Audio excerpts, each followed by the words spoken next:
Hello.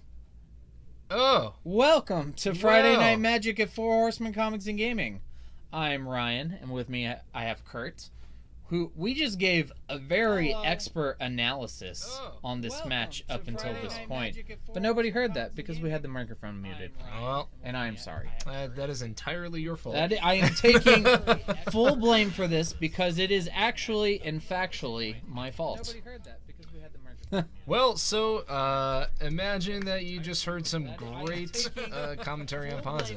Make it up in your head, and whatever you think the best way to commentate on this match is exactly how we did it. So. He was at 6 because Stormbreath Dragon just attacked. Yeah. Now he's at 2, and now Inferno Titan's on the stack. I imagine. Yep. All right. And we're on to game 2 just like that. Well, at the start of the match, I'll back up a little bit because I was talking about I've been known to play Ponza myself, and the Death Shadow matchup can be very difficult more often than it is easy. Yeah. And I believe I said one of the best things you can do in this matchup is jam a turn 2 Blood Moon and hope your hand doesn't get ripped apart before you get that down, and that's exactly what Josh was able to do.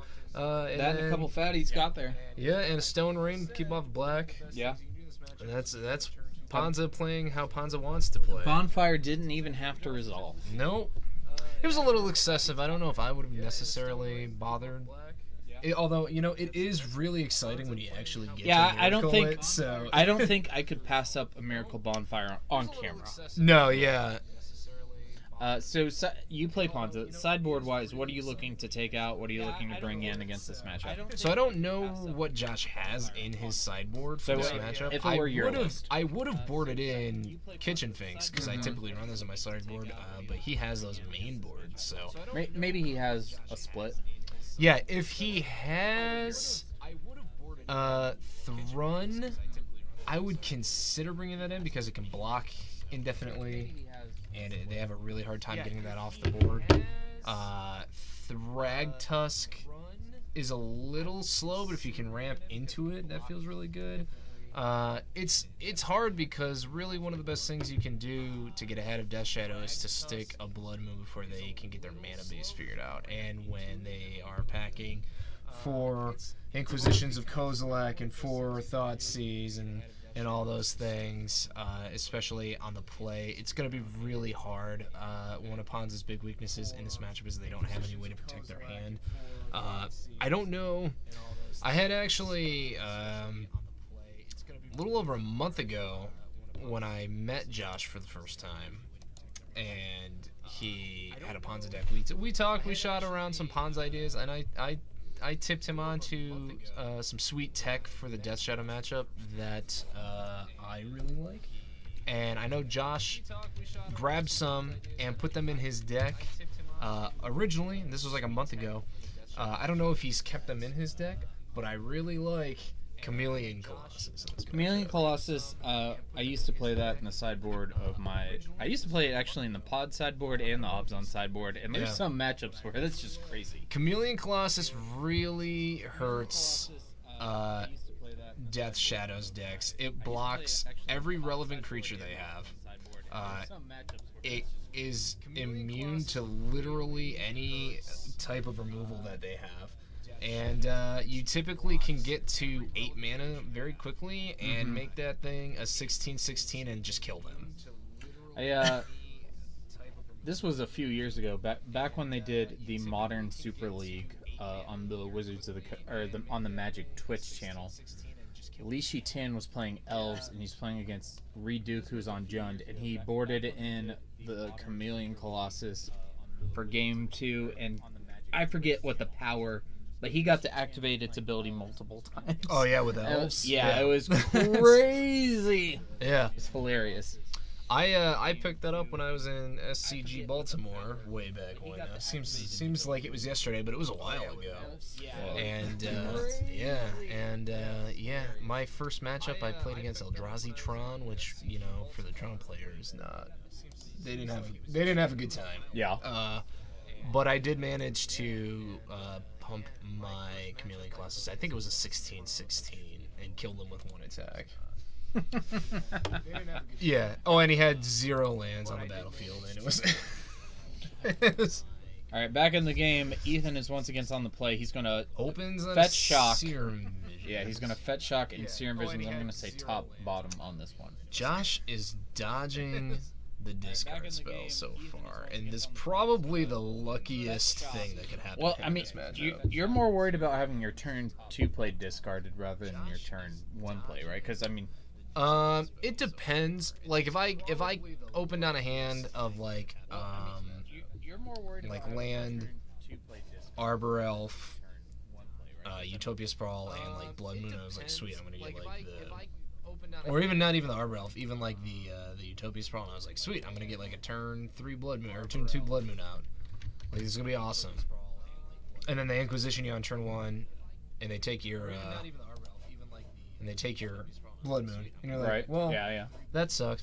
Or they take your turn 1 play, they take your Utopia Sprawl because they have another discard spell in hand, and then the next turn they just rip your Blood Moon out of your hand, and then on turn 3 they probably make you discard something else, and then at that point you literally can't play Magic anymore. So speaking of discard spells, here's a Collective Brutality. However, that's just instant and sorcery. Yeah, not gonna get a Blood Moon. I don't even know if Josh has one in hand. It looks like he's not. There's the Chameleon Colossus. Yes. Alright. So there are a couple choices. Oh, But Dismember. That's interesting.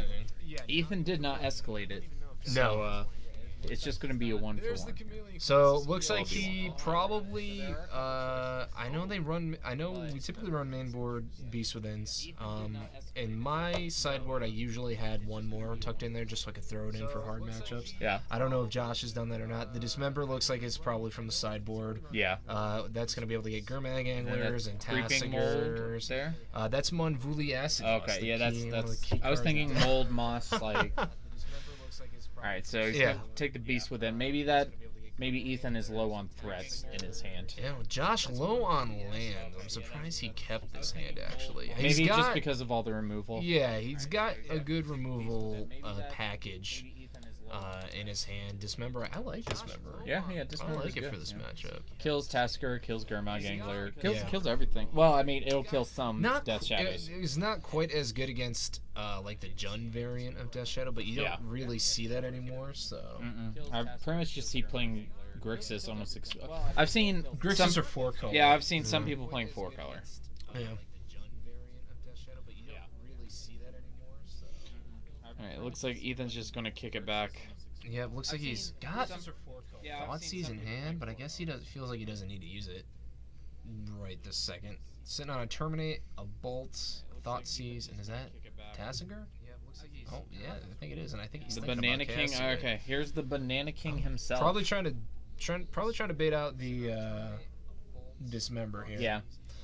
So his second doesn't threat have can a get counter spell, so Banana King. Okay. yep, you gotta go for it. Even if he had Stubborn Denial in hand, you gotta go for it. You're taking 4 from Tassiger anyways if you don't kill him, so. You gotta go for it. Even if he had Stubborn Denial in hand. Bruh. Alright, so. Oh, did we get Facebook up and running again? No, I'm gonna see what I can do on the second monitor here. Okay. But as we're on Twitch and YouTube. We apologize to Facebook viewers who cannot hear me apologizing. Yep. Alright. Josh drew into another Wooded Foothills. As we are, we're on Twitch. So Josh is in a good spot right here. He's at 15. Cannot hear me apologizing. But Ethan's hand is light on. Oh, there's the Thoughtseize. All right, probably got to take the Chameleon Colossus. Yep, that hurts. Yeah. Ouch. Yeah. But that I would have snapped that Chameleon Colossus, like no thoughts, like whatsoever. Looks like he does have lands in hand though now. So Josh has been drawing lands. He's gonna be able to Acid Moss on his next turn. Which can. It's not super relevant right now. He wasn't able to cast it early. That's the big draw for Monvuli Acid Moss is the potential to play it on turn 2 or 3. Yeah, that's put that pretty really strong far behind. generally. As it is right now, you can Acid Moss his Blood Crypt and limit his black sources, but he has that polluted delta, so he'll be able to just fetch out. You know. We get updated the life totals for you guys. Sorry, I was doing some work on the side here. We've got trying to get that Facebook up. I'm not sure if it's going to happen for round 1 or not. Thank you, Mark Zuckerberg. Oh yeah, like what the heck, man? Yeah, right. All right, there we go. Yep, gonna go after the basic island. Does that indicate a blood moon may be coming? I don't know. He would have to draw it off the top here. Yeah. Maybe. Maybe he's playing towards it. Maybe he feels like that's how he's going to win this game. Yeah. I mean, you gotta assume now that that's probably his only basic island. So if you do stick a blood moon, you can. Did he just? Maybe he's playing towards it. Maybe he feels like that's how. Did he just cast that acid moss at instant speed? I thought he did it main phase and then passed, and then Ethan just passed back. Oh, okay. Well, I could be wrong. that might have been the case. Well, anyways, there's a Chandra. Birds and a Chandra. Love some Chandra. Stone Rain? Can't cast it though. Yeah, cannot. Gonna hit you for 2. Yeah, take him a 7. Hold the birds. Typical red Yeah. mage. Chandra is another tool for Ponza that can pull you pretty ahead in the Death Shadow matchup. If she lives. Ethan If is she's at 6 7, round. right? From the 2 damage from Chandra? Yes, Okay. and now he should be at 5. Okay. We will stay on top of this. Oh, and there's Throne. Oh, he's There- the last troll. And Ethan's staring at lethal next turn. How and much he can would do literally nothing about it. How much would you love to see this match end with a Kessig Wolf run pumped throwing the last? Oh, you can't. No, he has Hexproof. He's not got Shout. Hexproof, Yeah, he's yeah. got Hexproof, not Shout. I mean, it'd be sweet. It's overkill. He doesn't need it. He's got lethal. Yeah, as but I Sans mean, with like, you're on Chandra. camera. Like, I mean, how often do you get to, like, pump a Throne with Wolf Run? Like, What's even better is if you kill your opponent with a Kessig Wolf Run pumped Birds of Paradise. yeah, but I mean, like, When I put my Ponza deck together for the first time, I let Tim Scroggs use it at Friday Match because I wasn't going to get to play, and I saw him do that to Tyler. Yep, and there Alright, it is. Yep, Thrun down to 1, Wow. and then Chandra down to 0. So Josh takes this match Pulls ahead. I'm 2-0. impressed. That's not easy to Despite do. Kurt and I bashing him in the earlier round, like, you can't let me. Whoa. I'm not bashing. I love Ponza. I'm a Ponza player. Not bashing Ponza. Oh, just, is that Trinisphere? yeah. Wow, interesting. scavenging use. Sideboard. All right, Scoos, yeah. Yeah. 2 Scooses, okay. That's not bad. It's good. It can get. Scavenging Ooze is good against Snapcaster Mage, Yeah. Culligan's Command, the Delve cards. It is. My only issue with Scoos in this matchup is it's really hard to keep a Scoos on the battlefield when you play it. Yeah, that's true, but maybe he just wants more threats to kind of overload Ethan's removal. Oh, yeah. Thrun, obviously, great choice. Comes down. Can't be killed, basically. Right. Alright guys, we're going to take a second to talk about an upcoming event we have here at Four Horsemen Comics and Gaming. It's our Eternal Festival, which is our own take on Eternal Weekend. It's coming up the last weekend in August, the 25th through the 27th. We have a whole 3 days full of Eternal type magical events. So that's modern, vintage, legacy, lots of great stuff. All the details are up on our Facebook page. It's facebook.com/4horsemencomics. We even have a team event.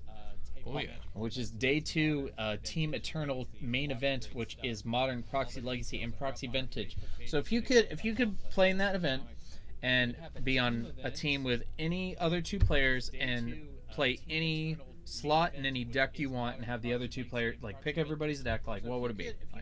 What would I play? What would I pick for What my whole if you team could to if you play? could determine your roster, everybody's slots, and everybody's teams? What's your dream team?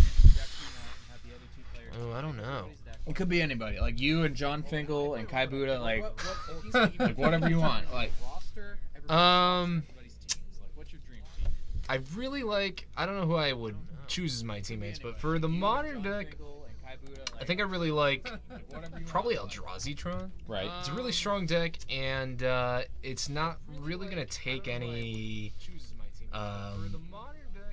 I mean, there's not a ton of overlap in your card roster, anyways. But Eldrazi. Oh, it's not unified. You can. Oh, it's not No, unified. no. Oh, even better, even more exciting. Well, I still like Eldrazi-tron. If it's not unified, obviously Death Shadow is going to be good. You might as well. I mean, if you're going to put the best team together, you might as well play The best the decks. top decks in every format. So that's what Grixis, Death Shadow for modern. For Legacy, it's probably Grixis Delver. Grixis Delver. Yeah.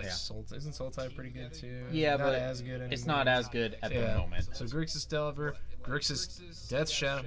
Grixis. I don't know what's good vintage. I'm not too Vintage, familiar with so like right now, like I only loosely follow it, but like the two main decks are the workshop decks and then the mentor decks. That makes sense. I mean, I've perused the meta for vintage before just to get a look, because I like to laugh at how like literally your starting, like your base starting price for like a competitive vintage deck is $15,000 right off the bat, because like no matter what deck you're using, you have to have Black Lotus and all of the Mox. Dredge. I mean, that's true for like the fair decks and some of the combo decks, but like Dredge doesn't play any of those. It just plays four Bizarro Bagdads, which are really expensive. Those are like 300 a piece. But aside from that, the deck's super cheap. And then workshops, depending on the build you play, isn't expensive other than the workshops. And then the Legacy Champs last year was taken down by a colorless Eldrazi deck with 0 power. So I think, and that was like interesting. That was super cheap. Yeah. Well, that would be. I also, for like Legacy 2, like Legacy Burn is a good cheap option. I think you can put that together for like $100. Legacy Burn is cheaper than Modern Burn. Yeah. That was super cheap. Get those Fire Blasts in there. Fire Blast, Price of Progress. Yeah. And you play all fetch lands and mountains, so you don't have to shock lands. Right. You don't have to drop $300 on a single underground sea or just mountains. Yep. All right. We also have a couple side events. We're doing an Eternal Masters draft. We've got Friday night Proxy Legacy as an F&M event. We have a no ban list modern side event on Sunday, which I know a lot of people are talking about. What decks would you look at to play in the no ban list modern? Probably. Well, so the two decks I'm on right now in modern. Hi, Paul. Got an echo. So. All right, I'll figure that out. You keep talking. The two decks I'm on right now in modern are Storm and Blue Eye Control. So if I were gonna go with a no ban list modern, I'd probably just put together like the old Stoneblade, like Coggo type deck, Cawblade. Yeah, that's what they call it, right? Cawblade, right? Cawblade. Well, Cawblade is what it was called when it had Squadron Hawk. Yeah. Yeah. So. If you played Squadron Hawk, otherwise it's usually called Stoneblade. Stoneblade, okay, yeah. So I probably that, or I'm leaning towards like no ban list Storm. Seems fun to be able to have preordains and ponders finally, and so and seething songs. We did a no ban list modern event a while ago. Right? Didn't Tyler win that? Tyler did win it. Congratulations, Tyler. He was playing Merfolk with a Jite and like a Jace in the sideboard. But I mean, it was good. Yeah. I built a deck. I didn't end up playing because I would have made it odd, so I didn't play. But it was Kiki Pod, so I was playing with that. But I also had Deathrite Shamans in the main deck. I had Jaces in the sideboard to go long against fair decks. I had Bloodbraid Elves to go long against fair decks. I had a Stoneforge Mystic and one Jite in the main deck, so I could pod into Stoneforge Mystic and then go get my Jite. And I think I also put a Batterskull in the sideboard so I could have access to that. You gotta have Batterskull if you're playing Stoneforge Mystic. I had like 5 or 6 banned cards. I think I also put, I had Groves in my mana base, so I put Punishing Fires in there too, instead of playing Path to Exile. Yeah, I mean, if I were going to do Storm, I'd probably just probably cut my Pyretic Rituals for Seething Songs, and then just drop like the Sleight of Hands for Preordain. Seems a little better than Ponder. Probably. If I could fit Ponder, that'd be sweet too. Probably over Serum Visions. I don't see why not. Serum Visions is good, but Ponder's much better. Yeah, you can see 4 cards. Yeah. All right, guys, we're going to go ahead and be right back. We're going to check out on our event, get it moving on to round 2, and we will be back. Thanks for watching.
Hello, ladies and gentlemen. Welcome to Friday Night Magic at Four Horsemen Comics and Gaming. We're here at our round 2 feature match. I'm Ryan. And I am Kurt.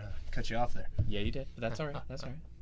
We like to mix it up how we do that. We should probably standardize it. Anyways, we've got Joe Bussy on the right. Learn Affinity! Tyler Turtle, the Claypole, on the left. He's playing Merfolk. Yep. I don't know if they hear the foot stomp. Fan favorite. We'll give them a second. Looks like they're still figuring out their mulligans. Yeah, so that may be the case. I saw Aether Vial and Tyler's hand, so it's probably a good hand. Okay, there you go. So, yeah, isn't there a legacy deck that runs the Parasitic Strix, too? Mm-hmm. This is all the Strixes? It's some of the Strixes. Oh. It's called Allurin, right? 4 mana. So it's 2 and 2 green. I do. 2 and 2 green for an enchantment that says you may cast. Basically, it's a lot of words that says any creatures that are converted mana cost 3 or less, you can cast them for free and at any time. Oh, that's a sweet card. Yeah, but it's symmetric, so both players can do it. Okay. But then you have a combo where you cast Recruiter of the Guards to go get your Strix, and then you bounce them with Cavern Harpy and replay them and just kill your opponent. Wow, okay. You actually, that might be a deck you might want to look into. Yeah, I mean, Alara, Shards of Alara block is like one of my all-time favorite blocks in Magic. I just had a lot of fun drafting that and doing Alara block constructed, and a big fan of the Esper Shard thematically. So I got down with the Strixes. Down with the Strixes. And sometimes it plays Baleful Strix as like a value creature. Nice. And also, like with Baleful Strix, if you are looking for your Tidehollow Strix, with Cavern Harpy, you can bounce and replay your Baleful Strix to just keep drawing cards. And it also plays Shardless Agent, and you can just pounce with the Cavern Harpy and keep cascading until you find what you need. Oh, by the way, nice. Joe's having a pretty great start here. I was just gonna get us back to that actually. Yeah. So turn 1, Springleaf Drum, and Pestermite. And then turn 2, or is that? That's Vault Scourge. That's the promo Vault Scourge. Oh, I thought that was a promo Pestermite. Yeah, it's the. Pretty sure it's the Vault Scourge. You might be right. I can't see it too. You know what? Here, but... I'll be right back because that's kind of relevant information. All right, Ron's gonna go check on that. I say it's a Pestermite. He thinks it's a Vault Scourge. Either way, there is a cranial plating on it. There's an Ornithopter. So 1, 2, 3, 4. 5, 6. It's +6/+0 now, regardless of what it is. So it's either a 7/1 Vault Scourge or a 6/1 Pestermite. We'll see here. Did the old turn 2, play the Mox Opal, play the other Mox Opal. So he's had a pretty good start for Affinity. And there's a Steel Overseer. Tyler's going to need to have an answer for that, or this game is done. Alright. Oh, Vapor Snag. What is it, Ryan? Vault Scourge. Oh, it is a Vault Scourge. Which would explain, since Joe's life total went up. Yeah, I guess you win. Oh, I didn't see him grab that other dice. Okay, so he's at 23. Well, 22 now because Tyler just Vapor Snagged that. But if Tyler doesn't have an answer for this Steel Overseer... Oh, my. It's going to be... and an Ornithopter? It's going to be game over.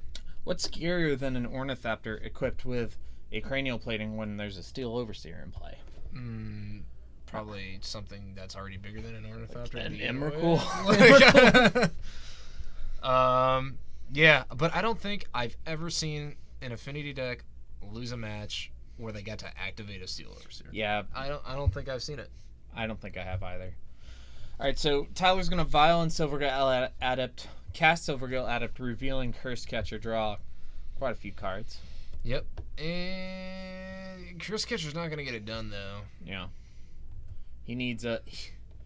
I'm not sure what he needs. He needs another Vapor Snag. I think what he needs to do is to get like 3 Lords on his next turn. Yeah. I think that's how he comes back and wins this game. Which he did just draw 3 cards that turn. Another viable option is to just scoop and board in Hurkyl's Recall for game 2. Oh yeah. And is he still on Dismembers in his sideboard? I would imagine. That's probably pretty helpful. Yeah, I mean just anything and everything that kills creatures or enchantments. Yeah. All right, so Joe's artifacts, you mean? Yeah, that one. It'd be sweet if there was an enchantment-like variant of like Affinity. It'd be. I mean, there's the Enchantress deck in in Legacy, but it's not really like this. No, it's not. I mean, So artifacts have always been OP. Yeah. All right. So. Since day one with Black Lotuses and all the boxes. Oh yeah. Artifacts and blue spells. Yep. All right. So here's a second Vault Scourge for Joe to replace the one he lost. Well, it's probably the same one. Oh yeah, the Vapor Because Snag. he got Vapor Snag. Might be. All right. Cranial plating going on the Ornithopter. We currently have 1, 2, 3, 4, 5, 6, 7, 8. 8. Now that he's turned on the blink moth. Yeah. So he's gonna take. Oh, and there's an activation of the Steel Overseer. Yeah. So that's a 9. That's 9 flying damage coming through. That's quite a bit. 1, 2, 3, 4, 5, 6, 7, 8. Yep. That is 9 damage in the air. Holy Could have a Tyler moly. to 6. Yep.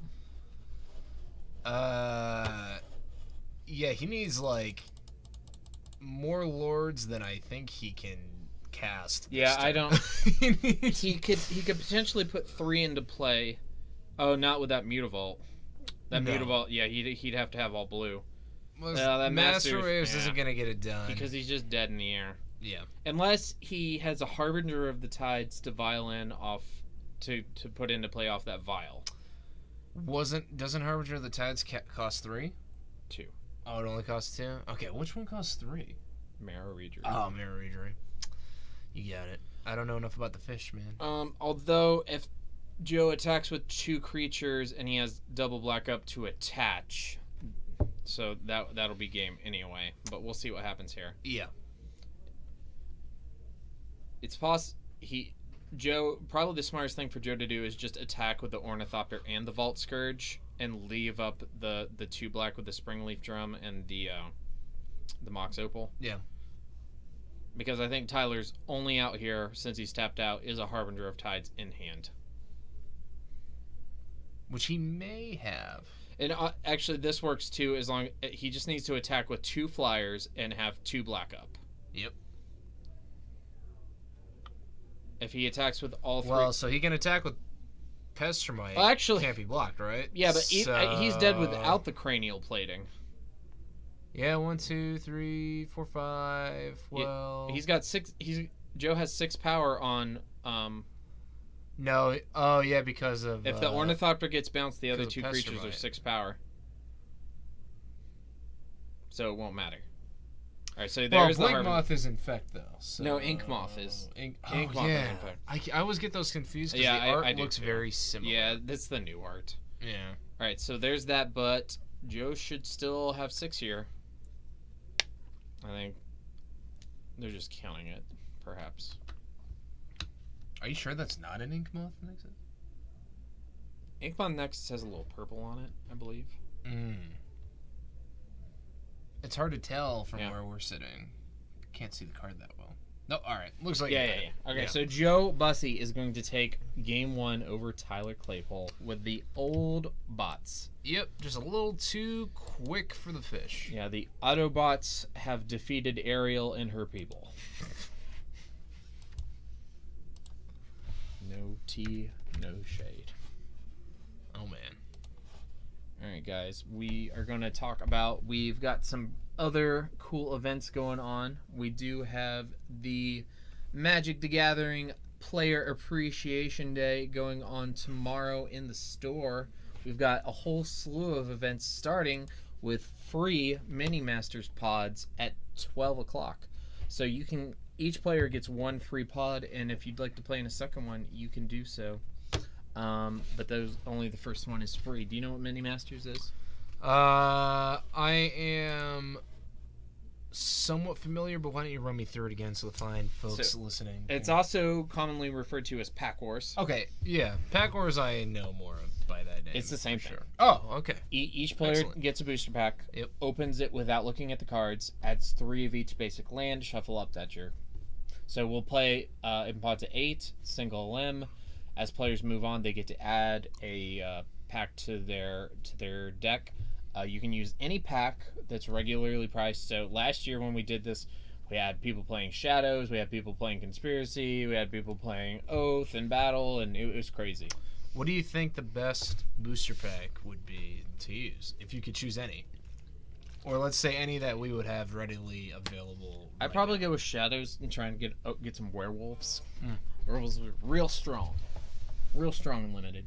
But that's not all. We've got also a free Modern event at 1 o'clock. And free Standard Showdown at 5 o'clock. And at 6 o'clock, we have a Chaos Draft that's only $10 to play in. We also have 20% off of Magic singles, 20% off of deck boxes, sleeves, playmats, tubes, all those accessories. And we're having 25% off of MTG bundles, which is the new term for fat packs and intro decks and dual decks and planeswalker decks. All that cool stuff. So there's lots going on this weekend. You know what I miss? Tournament packs. Oh yeah, they don't do those anymore. No, they don't. I think the last time they did them was for Time Spiral. Paul, we said Ponder was better than Prayer Day. Or you were initially skeptical. No, we said Ponder was better than Serum Visions. Oh yeah, well Ponder's better than both. Ponder's better than everything except for Brainstorm and Ancestral Recall. You do get to look at more cards. Yeah. You could look at 4 cards, you get a free shuffle, you draw a card off, it's busted. Alright, we are back in the game. Tyler's going to play a beautiful foil Lorwyn Island and just kick it back. No Curse Catcher or Vial. Now that one is Inkmoth Nexus. See the purple? Oh, yeah. Alright, how many spells will Joe cast? 2, it looks like. He's down to 18 off that Black Phyrexian Menace. And just the 2 creatures. So he's going to kick it back to Tyler. It looks like Tyler... Oh, no. Okay, so Tyler did have a Curse Catcher, but because he had the Ceremonious Rejection, he didn't cast it. And Tyler's going to... Well, now that's interesting there. Would you counter the Vault... well, no, the Vault Scourge is black, so you can't counter it. Okay, so yeah, he decides to counter the Mox Opal. And turn 2, he plays another island, plays Curse Catcher. Opal's fine. It prevents him from activating the Nexus. I think I like getting on board first and saving that for a turn 2 play like Cranial Plating or Steel Overseer. Okay. I mean, he does have Spell Pierce, boarding the counter spells. Yeah. That works too. Yeah. Keep him off of mana. There's only, all the 0 mana costed creatures can only be so impactful. They're not huge. You're right. Oh, I'm trying to get my leg up in here. Oh my! Got these cramped conditions up here in the booth. You realize Very cozy. You see in the Twitch chat that sometimes people have capitalized first initials on their tags and sometimes they don't. Oh, I didn't notice that. Yeah. Strange. It's really odd. All right, we should probably comment on the match more here. All right, so updating the life totals, we have Curse Catcher swinging in, taking Joe from 19 down to 17. That's a Master of the Pearl Trident for Tyler. Joe finally finds his second land here on turn number 3. Cranial Plating. Arcbound Ravager. Oh, just casual Arcbound Ravager, Yeah. See, that's why I think I'd rather hold on to that Ceremonious Rejection and try and get one of these more higher impact cards. Yeah. Granted, Joe did need that Mox Opal because he did miss a land drop. So that ended up working out. Okay. Yeah, he kept him off a land drop for what, 2 turns? One turn. Okay. Well, I think he just wants to race, I guess. Yeah. So here's an attack for 5. I imagine Joe's not going to do any blocking here. That Ravager is very valuable, and it makes all of his other artifacts very valuable as well. So Joe's actually 18 with the lifelinks, and he will take 5 and go... Or no, he was at 17, so he'll go down to 12.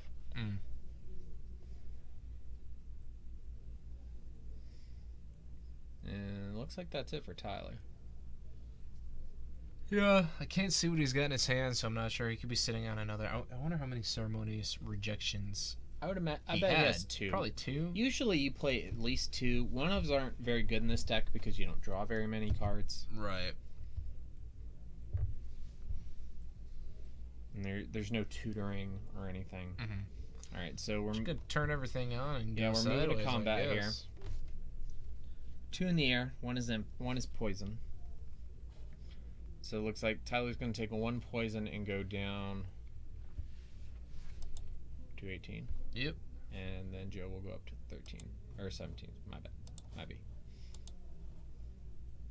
A little both decks a little slow out of the gates. I mean, not like Tyler's had 2 lords. Yeah. I mean, the slower speed definitely favors Tyler here. And there's Lord number 3. All right, so those guys are pretty big. So that Curse Catcher is a 4/4, and Yep. all of the lords are also 4/4s. Mm-hmm. Everything's a 4/4. They're all eternalized. So here's 12. Servants of Nicol Bolas. Because they're eternalized, they're 4/4s. I mean, not just because it's a 4/4 doesn't mean it has to be an eternal. I mean, it's just a joke. All right, so here's the swing for 12. Joe is at 13. He does not have to block. He doesn't, but he probably should. Tyler could have a mutagenic growth. All right, so he's going to block with the Memnite and then sack it to Ravager to put another counter on it and go down. Take 8. I mean, and go Joe's down in a to tough 5. spot because either if he didn't block, he goes to 1. He doesn't have enough to sack to the Ravager to kill him on swing back, and then he just dies anyways. So Yeah, I don't. gotta block. See if you draw anything good. Probably not. I don't really know what gets Affinity out of a hole this bad. No, So it doesn't play any kind of board wipes or yeah, might probably looking at game 3 here. There's the one board wipe they used to play that's like does 2 damage to each non-artifact creature, but we're past that point. Yeah. All right, so we are moving on to game number 3. Oh, looks like he had Whip Flare in his hand. Yeah, Whip Flare. That's the one I was talking about. Yeah. So that's so he really does good. have that. Yeah. Is it 2 to every non-artifact creature? Or Yes. Just I thought it only targeted up to 2 creatures. I'll look, but I'm pretty sure it's. Let's look it up. My memory has been known to be fuzzy. Haven't seen that card in a while. Whip Flare Oh, deals it 2 is. damage to each non-artifact. Yeah, Yeah. there So you it's go. like a one-sided pyroclasm. It's pretty cool. Yeah, still not getting you there though when all of your creatures. Yeah, when it's all good. The creatures are 4/4s. It's good early against Merfolk. Yeah. All right, so we have another cool event coming up the following Saturday, a week from tomorrow, and I believe that's the 19th, Saturday the 19th. We're having a modern cash grinder at 12 o'clock. It's $20 to play. It is competitive REL. Once again, it is modern, and there are cash prizes. So that's something else that's worth coming out for. Lots of cool events coming up this month. Player Appreciation Day tomorrow. Cash Grinder on the 19th, and then the Eternal Festival the weekend after, which we do have a custom playmat for, which will go to the top 4 of the team event on Saturday and the top 8 of the Legacy event on Sunday. We're going to be premiering that playmat during next week's episode of This Week at Four Horsemen. Oh, how exciting! I got to see it. I'll Yeah, I brag. just I gave got a little, Kurt a sneak I got a little preview. sneak peek, and I can tell you, it's very, very nice. I think I'm going to give the people at F&M a sneak preview as well. Oh, It's going to be fun on the bun. It looks like our players declined any more sideboarding, and they already have their 7. I think Tyler's cool with his. Joe's taking a little more thought since he's on the draw. I think being on the play in this match is probably very important. Or no, sorry, Joe is on the play. My bad. All right, Inkmoth Nexus into Ornithopter into Springleaf Drum into Signal Pest. all right. That's a good one. Pretty good. Island, Aether Vial. Oh, I've been saying Pestermite this whole time, haven't I? But I've Yeah. been thinking Signal Pest. It is Signal Pest, right? Oh man, we're getting old. Yeah. Memory's not what it used to be. Nor is mine. It is Signal Yeah, it Pest. is Signal Pest. Yeah. Yeah, but I was thinking Pestermite. I was saying Pestermite, but I was thinking Signal Pest. 1 generic mana for an 0/1 Yeah. with Battle Cry and can't be blocked except for by creatures with flying or reach. Okay. Oh, by the way, here's a cranial plating on the Ornithopter. Yeah. And then here's a swing for 1, 2, 3, 4. So Tyler is down to 17.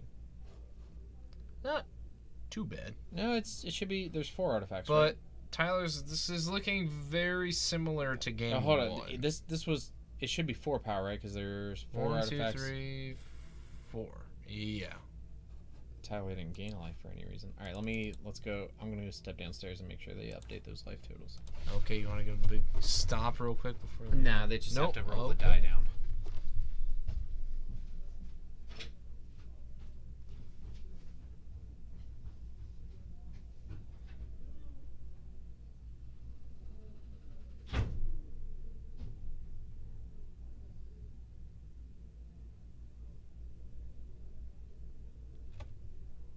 Alright, there we go. Getting the life totals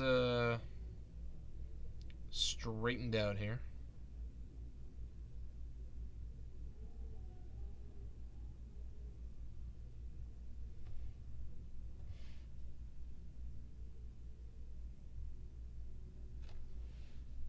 And looks like it got started. It looked like there was a little bit of confusion for just a second, but I think we're back into it now.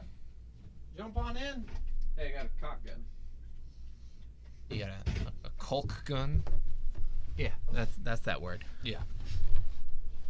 This is a family friendly Colt program. Yeah, like glue. Yeah. Yeah. Gosh. It's you gotta All watch right, your. Well, hold on. What happened here? Where'd all the creatures go? It looks like a Hercules recall. Oh, okay. Yeah. If you see there, I do you see were that. distracting me with your talking. I was.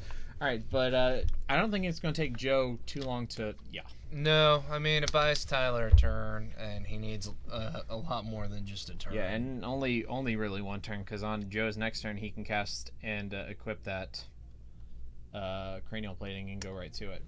Yeah, so he's got Silver Gills in hand. I'm not quite sure what he's sitting on here. He has a Spell Pierce. He can leave open that blue to Spell Pierce the cranial plating. Right, and that's the can't remember the name of it.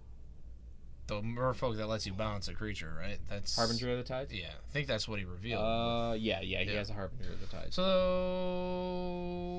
could potentially buy him one more turn. Yeah, unless Joe finds another black source. Yeah. So actually, if Joe plays one more land, that Spell Pierce doesn't do anything. In terms with the cranial plating. +1 from Vanguard. Do we miss another life? Off the first attack, a Signal Pest was tapped for the Springleaf Drum. It didn't attack. Ah, okay, yeah. There we go. Thank you, Knocked 99 though. We appreciate the comment. So there's one Inkmoth turned on. How many ink moths does it take to turn on a blink moth? Just one. Yeah, unless you want it as a 2/2. Or no, that's the other way around. Might be.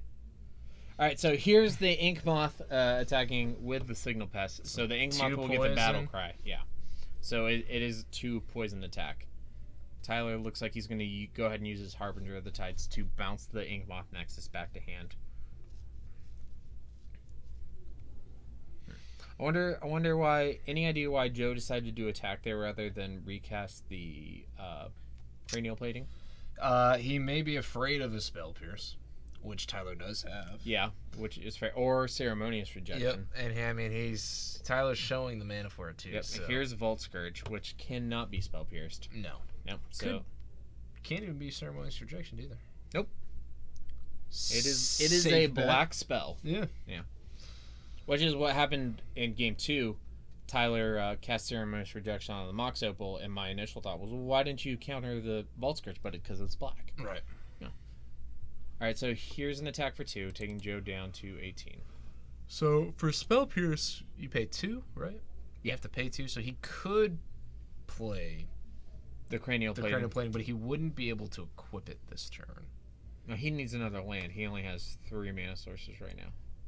Is cranial plating 1 or 2? It's 2. Oh, it's 2. Okay, okay. I was thinking it was 1. But I mean, he just needs one more if he has a land, which I guess he doesn't. Right. No. Nope. But here's an Arcbound Ravager, which once again you cannot spell pierce. Right. Whoo. Yeah, that could be problematic.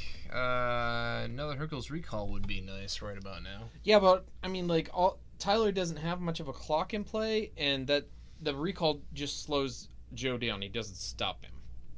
But, Right, but- you definitely cast it if you have it. Yeah, I mean, another turn buys you maybe the opportunity to draw a Ceremonious Rejection. Yeah, to counter, To counter a or Ravager something. or Cranial Plating. So, gonna get in for 2-3 here. Right? Should be. Oh, no Battle Cry again? Battlecry will give Joe 2 on the lifelink, which will take him up. Okay. Yeah. There we go, yeah. All right. So Tyler looks like he doesn't have anything to violin. No, he has a Minamo and Spell Pierce in hand, and I think he only had lands. I don't think Tyler's got a lot of action in his hand right now. So, Yep. and Joe's down to 16. 16 From attacks. Get that updated. Yep.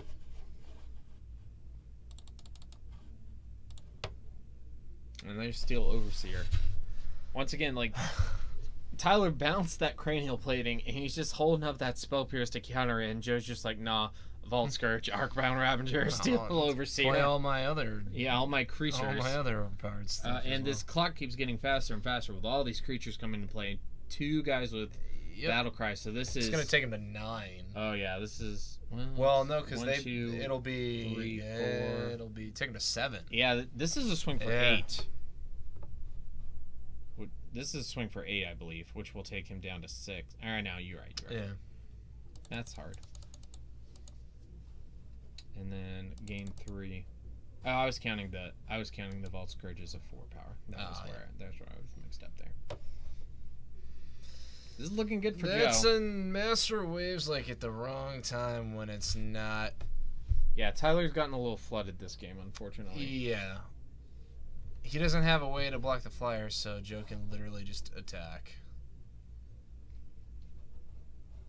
And he can steal Urser. Yep. Yeah, I think this one's pretty much in the bag. We'll see. Like, there's like Tyler could have a couple live draws if he makes it one more turn. But he's dead on board. Yeah, are we sure of every card in his hand? I'm not, but looks like he's got 2 cards in hand, and one of them's Spell Pierce. Yeah. So he could have a Vapor Snag or a Harbinger of the Tides. We'll see. He could. He may not be down here. It looks like he's got a land, an island, and I couldn't quite catch what that last card was. Joe now has his 4th mana source, so he can pay for that Spell Pierce. Yep. And finally, here's the Cranial Plating. And here's It's the an Spell Aether Pierce. Vial. Okay, so he should be dead, Yeah. regardless of what happens here. It doesn't look like it matters for Joe at all. No. I probably pay for it just because I'm like, I want it. Just to be rude. Yeah, Joe has Galvanic Blast in hand, so just let that Cranial Plating get countered, cast Galvanic Blast, and swing. Yeah. Yeah, I mean, Joe's got so many ways to kill him, Tyler, this turn. So Yeah, he also has a Steel Overseer activation. Yeah. Yeah. It's done. Alright. Tyler can't block any of the flyers. And it's all on board, too, so Tyler's just going to make him play it out here. Right. I guess Tyler... Give us a little show for the camera. Well, he could be repping Harbinger, which might help him not die, but I'm not even sure if a Harbinger would... I mean, we know he doesn't have one. Yeah, because the Arcbound Ravager can also put a million counters on whatever doesn't get blocked. Yeah, and if you're Joe, you attack into it anyways. Yeah, I would. I mean, Yeah. it's just... Sometimes people get cautious and don't, but I imagine Joe would, and he did. So here's a swing for approximately 1 million damage. He's super dead. Negative, whatever. Take your pick. Yeah. Alright, Tyler's just going to take a minute to count it up. Yep. He's contemplating his life a little bit. I would activate my Realizing Aether Vial to how see if dead he Joe is. responds, but no, our Joe is going to take this match. Pump fake with the Aether Vial. Yeah, why not? It's chump check. Make sure they're paying attention. Joe's going to take this match 2-1. Yeah. Affinity over the Merfolk. It was a good match. Yeah, in game 3, it was like a slow rise. Like Tyler was hanging in there for a little while. They were trading blows.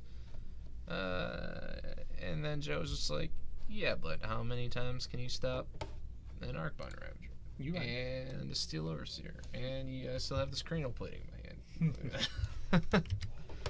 Alright, guys, thanks for watching. We will be back with our round 3 feature match. Don't go anywhere.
All right, guys, welcome to our round 3 feature match. Tell us who we've got down. Oh, I'm sorry. You have sour children in your mouth. Hold on. We're good. I'll just stick them to the side. Stick them to the side. It's like some people do with their regular children. Looks like our banner on the bottom is not updating.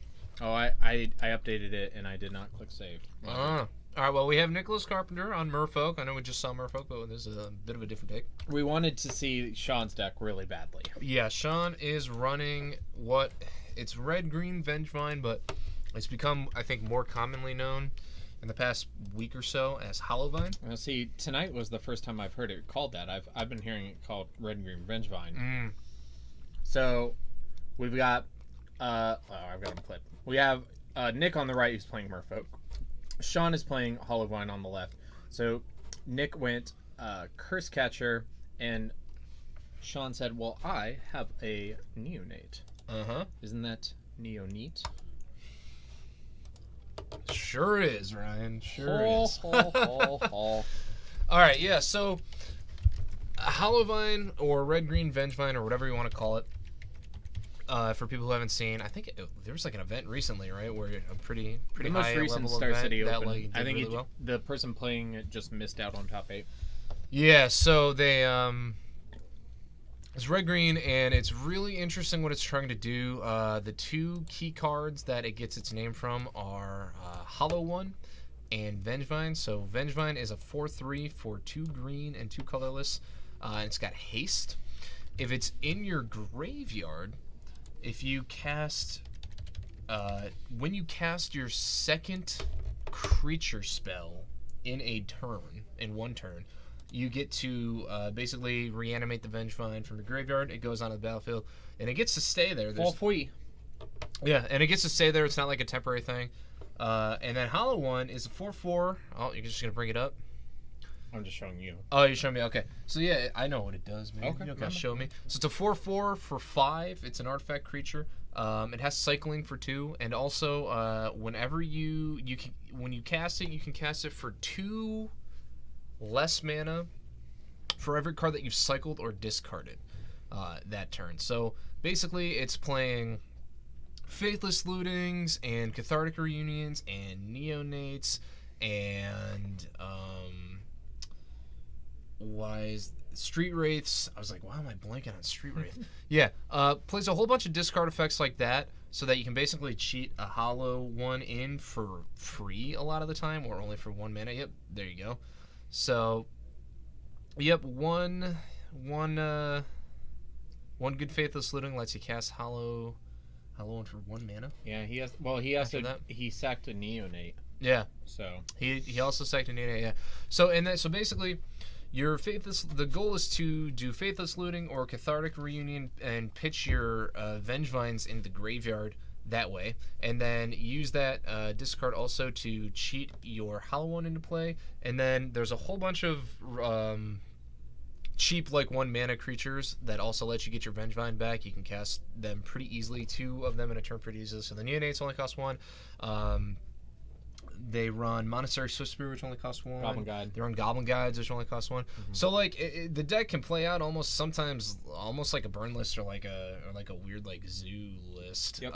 And then all of a sudden you just drop a fat 4/4 Hollow One. You get back a Vengevine. I've seen some people on YouTube run the deck, and it did okay, pretty well. It's a little bit like it's similar to Death Shadow in the way that it wants to play. Mm-hmm.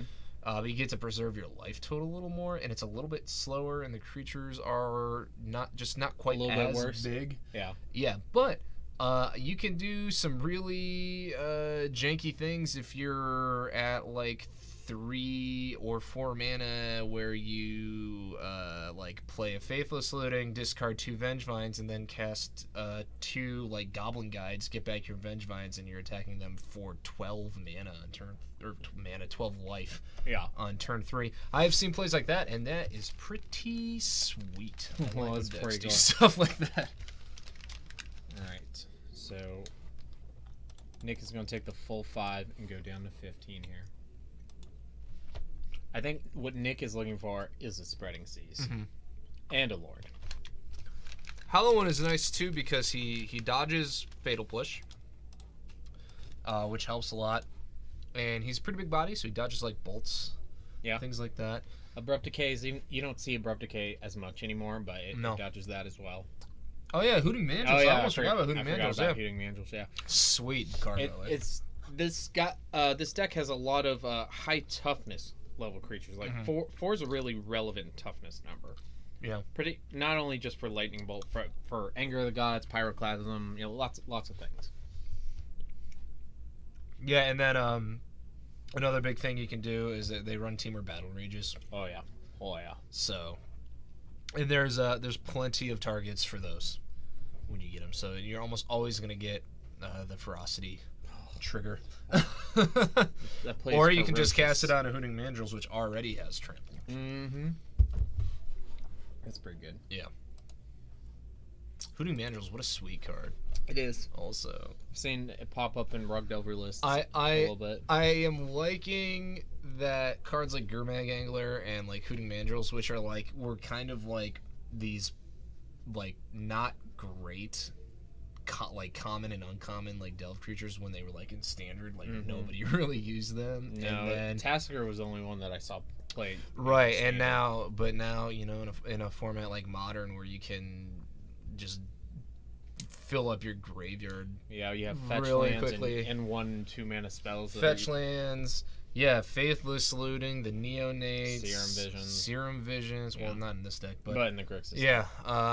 Yeah, Street Wraith. There's a lot of ways to get your graveyard filled up really fast, and then these things. I mean, the appeal is that they're huge. Mm-hmm. They're a lot bigger than the other Delve creatures. So, and the trample is particularly relevant on Hooting Mandrills. Yeah.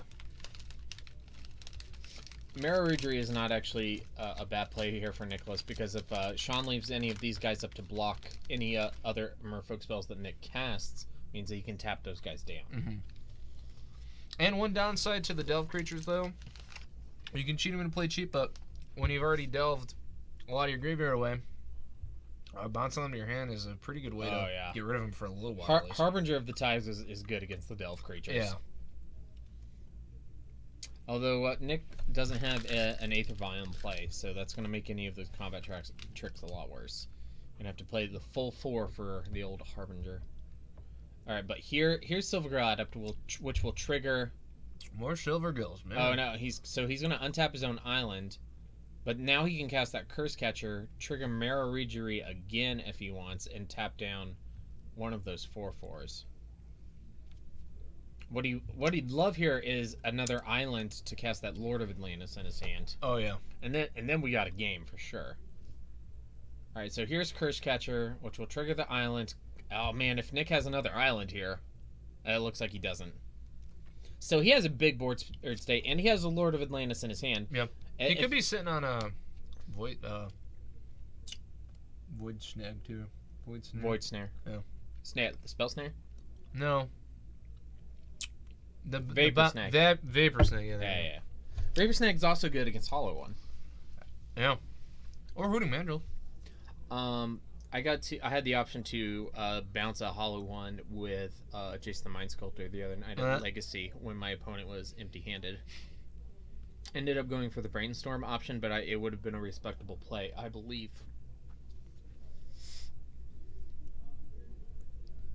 Empty-handed and less than 5 lines in play. Yeah. You said good luck casting that in. Yeah. Alright, so Sean trying to decide what he wants to do. Yeah, I think one of the interesting things about the Hollowvine deck, it plays very similarly to Death Shadow. You can do pretty okay against Death Shadows. I think it's a little slow in that matchup. But I think one of the fun things about the deck is there's a ton of things you can do.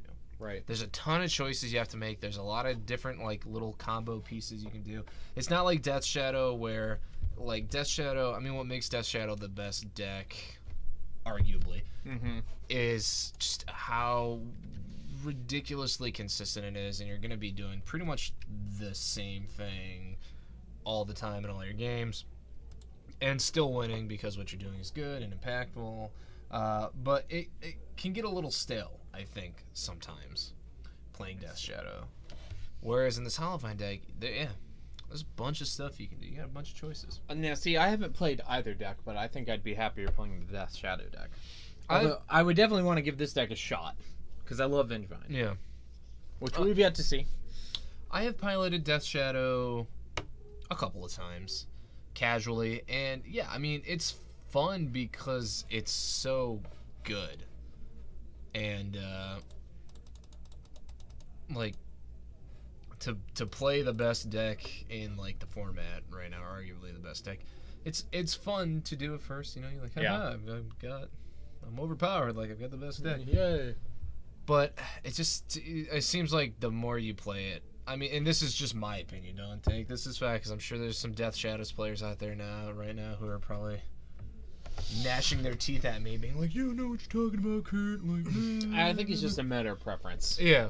I mean, like, I have two distinct deck archetypes that I like to play. One is creature toolbox-ish decks, like the pod and cord type decks. And the other one is these grindy mid-range control decks with good creatures and good spells. And Neither of which are in great places in the modern meta right now. I would say Death Shadow falls into that latter category. Into the grindy category? I guess, yeah. Alright, Lightning Bolt on Marrow Ragery. Definitely want to get that off the table before Nick gets to drop a Lord or two. And of course here's that second There's island. a Lord of Atlantis. Yeah. Alright, so here's a relatively big board. This is a pretty big swing here. Island Walk not turned on, though. No, but Sean only has the Neonate to block with. 9, 11. Oh. Is that lethal? Those Silver God. Oh, he's going to have to block. He's got to block with the Neonate. He has to block, yeah. But then isn't Nick just dead on the swing back? Well, I guess he gets to block with the Lord. Yeah. Yeah, okay, so he blocks the Mutavault, and then he takes 11. Oh, and it looks like he's going to activate the Neonate. Yeah, I mean, that makes sense. Goes to 2. Okay, so he needs, like a Temur Battle Rage. Gets him out of this right now. Alright, so Nick could block and then kill on the swing back for sure. Yeah. So, it looked like Sean was. That was. It looked like Sean was in control of that game, and Nick's just like creature. Wait for my Alpha Strike. I mean, he couldn't. Sean couldn't find any Vengevines. That's true. He also just needed a removal or a way to push over the top. Yeah. And I guess he pitched a Battle Rage earlier to a Faithless Loading. I mean, maybe it didn't even look like Sean was in control of that game. It's just I guess as we were. I mean, he was definitely more aggro. Yeah. For the game, which can give the appearance of being in control. Right. I suppose.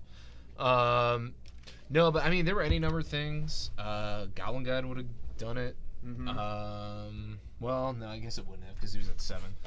A Lightning Bolt would have done it. Getting a Vengevine into play would have done it. Temur Battle Rage would have done it. He had a lot of outs. he drew. It looked like a Scalding Tarn. So, and that, that's you're the one who always says this to me when I complain about stuff like that. Your variance is part of the game. It is. Yeah. It is. I mean, it is. If you don't want variance as part of your game, play chess. It's true. Well, there's some variance if you play chess with certain people who might cheat, flip the board on you or something. Well, I don't think that counts as in-game variance. No, I suppose not. All right. Chess with dice involved would be neat. How would you play dice? How would you involve dice? I don't know. Maybe you got to roll to see where you can move. I'm just trying to come up. Maybe like you assign each piece like a number. Value to and then you roll and okay, I can only move this piece this turn. Yeah. That sounds awful. I mean, I'm not a chess player, but it I think could be an interesting variant gimmicky challenge that people who were chess grandmasters could toy around with just to just to make the game more challenging for themselves. Yeah. Like two chess grandmasters, they're they probably play evenly matched. Who knows who's gonna win? So we'll add a little variance Don't die, Ryan, please. I don't plan on it. So they add a little variance to the game to mix things up. To do that, they probably play 3D chess, like on Star Trek. Yeah, I guess. I don't know. I'm not even sure how we got on that topic, but it looks like We were talking about variance. yeah, Then you talked about chess. Then you almost fell out of your chair. yeah, I did. I do that a lot up here. So I know you guys can't see the booth, but if you ever watch This Week of Four Horsemen, we have a cardboard cutout of Maggie from The Walking Dead behind us, and she has fallen on me at least twice, and I have screamed all of those times because I like to tip my chair back, and sometimes I bump her and she falls on me, and I swear once she yelled Glenn when she did it, but Well, I can tell you she's not yelling that anymore. or she's yelling it much more in her sleep, waking up. That's terrible. All right. All right, looks like Sean is ready. Yep, they have both presented and they are cutting. Let's hope both players keep a nice 7 here. I'd like to see 3 games. I kind of want to see Sean go all out, like the full like turn 3 kill. Like, let's see this, and then let's have a good game 3. I love the decks in Magic that shake the meta up Yeah, and try to you never know when the next big deck is gonna come along. you're right. It's exciting. Look at like Death Shadow before the Gitaxian Pro ban was like A fringe. a deck that people had always toyed around with and tried to make good. They but play it never with, quite like- got there. You Like the know? creature complement was like Monastery Swiftspear, Death Shadow, Kiln Fiend, Wild Nicodle. Yeah, and it like never quite got there, and then like they banned Gitaxian Probe, and somebody all of a sudden was inspired to Yep. like make Death Shadow the most broken card in the format. Yes. and And they also- succeeded. Fatal Push was a big boon for it too. Yeah, that too. Yeah, All right, Sean's fetching. but I love seeing people try to utilize new cards from new sets in decks to shake up the format a little bit. I've seen some people running a modern version of Blue-White Monument. That's big and standard right now. But I love it when people port from Yeah. one format to like at a recent Legacy Classic, somebody got second with Bug Death Shadow. Nice. And Yeah. it was aside from like Dazes and Force of Wills and a couple other things, it was like almost a straight port. Right. I mean, that's the thing. If the strategy is good, you can port it to another format and just substitute in like more powerful versions of the cards you were using. Right. And theoretically, there's a chance that it will still be good. Yeah, I mean, like, the meta is going to be different. But they just cut like, all right, we don't need Stubborn Denials. Let's play Force of Wills. We don't need Serum Visions. Let's play Brainstorm. right. It's pretty cool. Yeah. Pitches 2 Become Immenses. Oh yeah, Become Yeah. Immense. That's another thing. Oh, yeah, in that's a this good one. deck. Yeah. I remember when Merfolk won the Vintage World Championship, and it was basically like, you know, your typical modern Legacy Merfolk list with like 1 Mock Sapphire, a Time Walk, and a Black Lotus. It's just, Yeah. yep. It's like turn 1, Lotus, Sapphire, Lord, Island, Curse Catcher. Yeah. Force whatever you play. If the Ixalan spoiler sheet is to be believed, we'll be seeing a new Merfolk Lord. Really? soon, too, yeah. Like a 2-mana one? I don't remember if it's a 2-mana one or not. But Can you imagine if they could play 12 with the same card?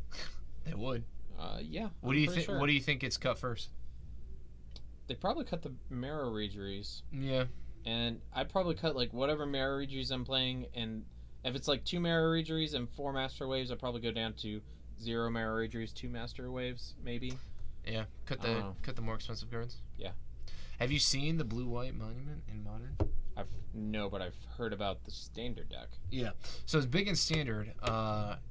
Somebody made a list for it for Modern, 5-0 to competitive league online, I think, and then a few big YouTubers picked it up and toyed around with it, and it's pretty sweet. Yeah, it sounds cool. They it uses White Mane Lion, I love White Mane and you Lion. basically have like Ooh. unlimited the why can't I think of the card? Secure the Waste. It's like having unlimited Secure the Waste, like at your beck and call whenever you want. So we got to see somebody lose to a Blood Moon. It appears we may see somebody lose to a Spreading Seas now. Yep. Sean has only kept a 1 lander and has missed on 3 or 4 draw steps and just had a Spreading Seas. Yeah, and some Faithless Lootings. Yeah. Oh yeah, he's missed on a lot. Cracking of the Relic there. Do you any idea off the top of your head how many lands this suck plays? It's pretty light. I think it only plays like 18. Yeah, that's pretty Yeah. low for a modern deck.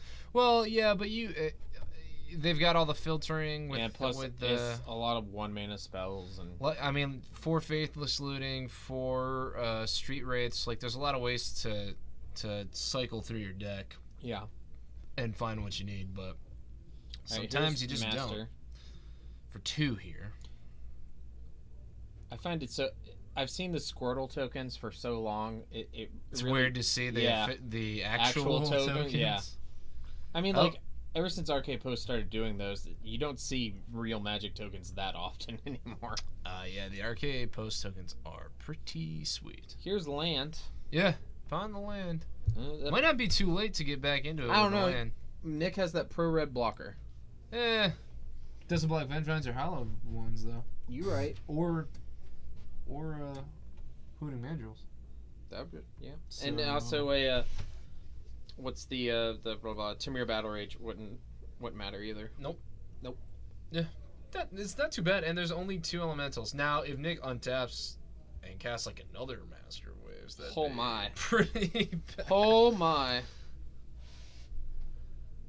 Alright, so Sean's just going to get a basic mountain, beautiful unhinged mountain by Mr. John Avon.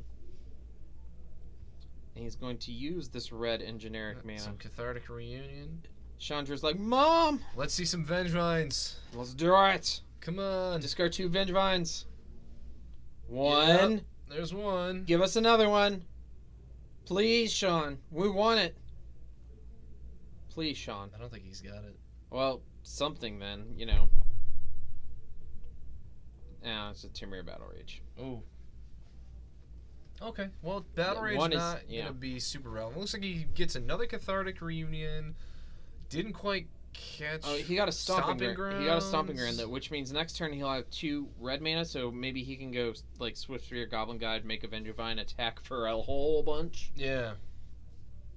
Didn't suit the last one. So, if you're Nick, are you worried about leaving up creatures to block in case that Vengevine comes back, or are you just attacking? It depends on how familiar Nick is with the deck and what it's capable of doing. It depends. If he slams another Master Waves here, he's not gonna have to worry about it because he'll have more tokens lead back. I think he has a spreading. Yep. Yeah, there's Spreading Seas. Oh, that's a good play. Do love me some Spreading Seas. Yeah.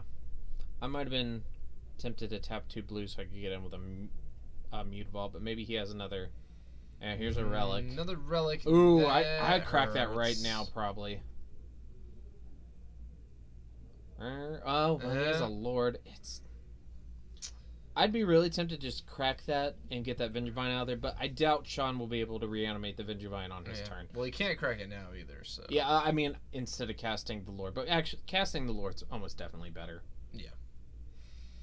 Next turn he'll be able to attack for 6?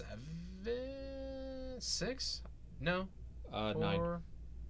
The tokens are both 2 power, the Lord is 2 power, and then the Master will be 3 power. Okay, but he could block the Lord of Atlantis Yes, or one of the elementals. yes.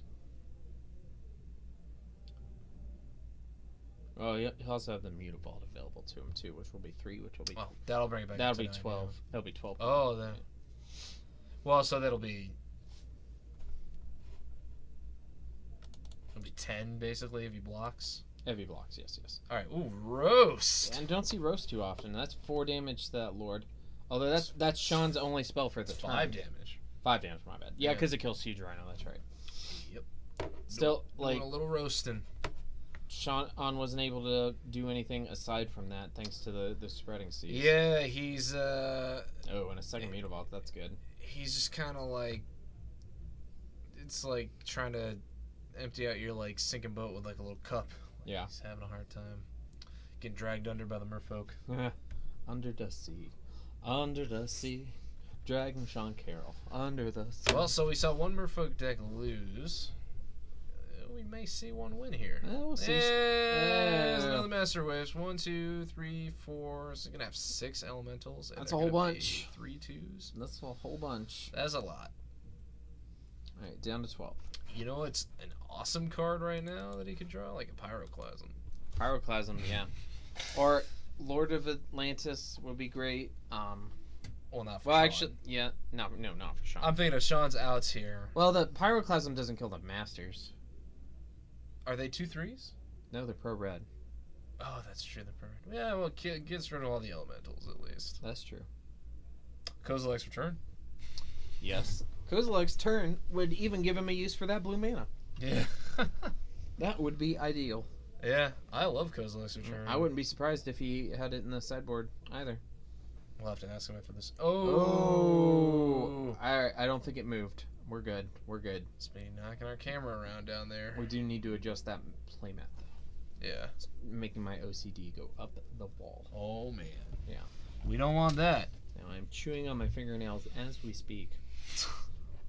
Alright, so Sean is digging deep on this Faithless Looting. It's looking real grim. Not only is there a million tokens and 2 Master of Waves, Nick also has those 2 Mutavaults to attack with next turn. And the best Sean can do is either kill something with a Lightning Bolt or produce 1 more blocker here. And he has to lower his life total to do it. So yeah, he's just...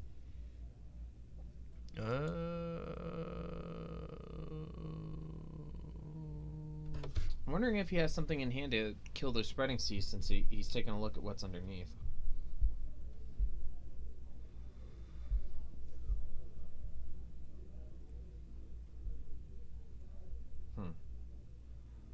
Yeah, he's in a tight spot. Yeah. Just trying to decide if he doesn't want the mountain, I guess. Forest? He's going to stop it, going to go down to 9. I mean, when you're going to die anyways, if you can't do something, well, you might as well, right? I mean, yeah. I mean, I don't know what's in his hand. Right, I don't know either, so... Look, there's a Mandrills. I think he... Okay, yeah, so he needed that green. Yeah.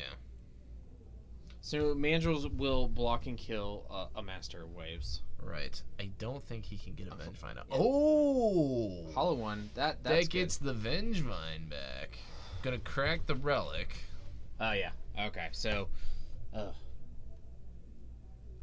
Nick was just waiting on that Relic. He doesn't have enough blockers, though, unless he can get rid of one of those Master Waves, because he only needs to get through now with 3 Elementals. Unless he has a Dismember in hand, which isn't a great card to cast right now.